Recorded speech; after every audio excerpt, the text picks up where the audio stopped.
Okay, this is Algebra 1, test number 3, study guide. This is part 2. We're picking up on number 24 with part 2. It says evaluate the expression AB squared when A is 6 and B is 4. First thing you want to do is substitute or plug in A's value and B's value. So 6 times 4 squared. Remember, order of operations tells you to do the parentheses first, so do the multiplication inside. 6 times 4 is 24. Now it says 24 squared. Remember, 24 squared means 24 times 24, not 24 times 2. So if you're thinking that that's going to give you 48, or if you come up with the number 48, make sure you make a change. Should have 576 for that one. 24 times 24.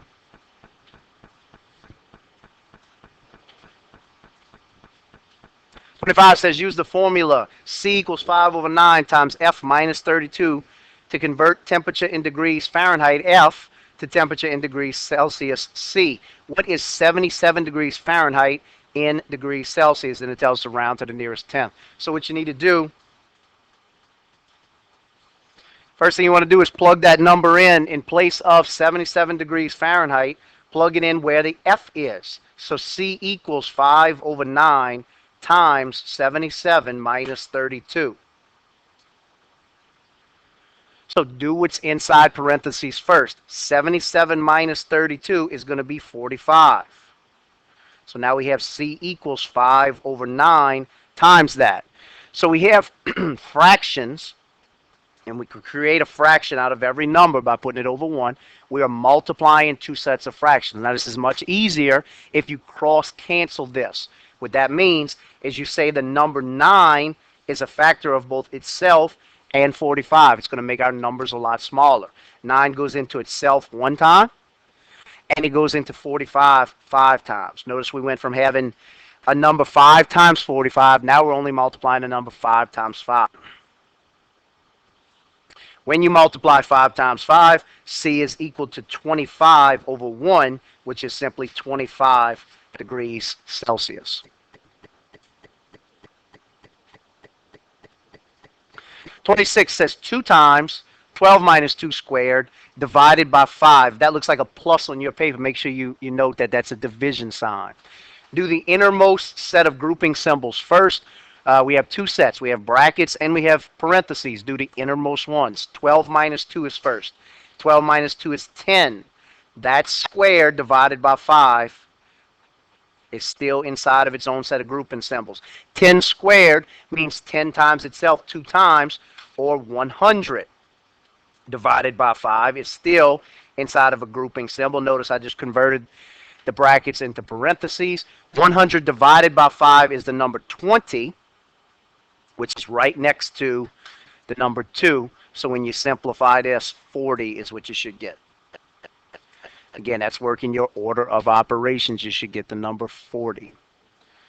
Okay, student asked earlier about, do you have to do the distributive property for number 27? No, you don't. You don't have to, because order of operations says to do its inside parentheses first. So 4 plus 14 is 18.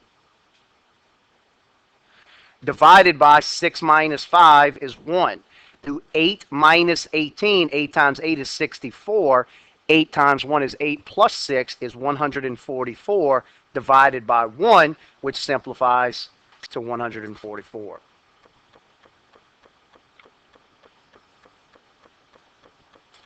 '28 says 3 to the third power times 32 plus 12 divided by 4. Do your order of operations first. It says to do exponents first. 3 to the third power means 3 times 3 is 9, times 3 is 27, times 32 plus 12 divided by 4. You have to do multiplication and division before you do addition. So 27 times the number 32 is going to give you the number 864. Plus 12 divided by 4 is 3. Then you do the addition, 864 plus 3, which is 867. Number 29 says 13 times 6 squared divided by 5 squared minus 4 squared plus 9. Innermost grouping symbols first. This one, 5 squared minus 4 squared. Do the exponents first. 5 squared is 25. Minus 4 squared is 16. Again, still in parentheses, still being divided by 6 squared, still adding 9, and still inside a set of brackets that's going to multiply by 13. Still the innermost ones. 25 minus 16 is the number 9.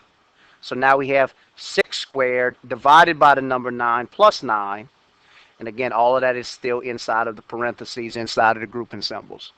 Now you do the exponents first. 6 squared. 6 squared is 6 times 6, which is 36, divided by 9 plus 9. Now inside the parentheses, you do the division before the addition. 36 divided by 9, we know, is the number 4. So we have 4 plus 9 times 13. 4 plus 9 is going to be the number 13. And finally, 13 times 13 is 169. So again, a lot of steps, but not very difficult of a problem. Just follow the steps. Always come back to this: parentheses, exponents, multiplication, division, addition, subtraction. This is your blueprint to make sure that you don't make a mistake. That's your set of directions every time. And then finally, the last one says evaluate the formula. V equals B times H over 3. B is 30 inches squared and H is 20 inches. So V equals 30 inches squared times 20 inches cubed. All of that over 3. So 30 inches squared times 20 inches. Notice 30 is not being squared, just inches squared. So when you do 30 times 20, we know 3 times 2 is 6, and then there's 2 zeros that goes with it. So 600. Inches times inches is inches squared plus inches to the first power. So it becomes inches to the third power over 3. And 600 divided by 3, the volume is going to be 200 inches cubed.